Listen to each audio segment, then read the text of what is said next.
কেটে দিমুরে পাগলা।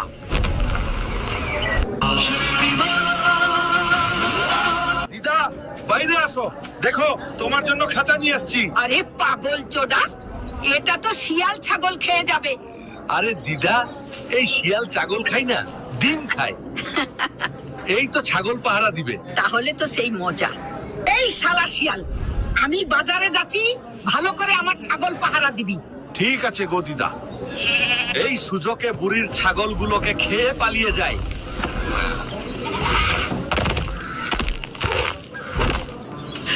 আরে ছাগলগুলো কোথায় গেল রে? শিয়ালটা মনে হয় আমার সবগুলোকে খেয়ে পালিয়ে গেছে। শালা পেট মোতা, আজকে তোকে চারবো না রে পাগলা। শালা পেট মোতা দ্বারা তোর শিয়াল ডিম খাই, তাই না আজকে তোর দুটো ডিম কেটে শিয়ালকে খাওয়াবো রে পাগলা।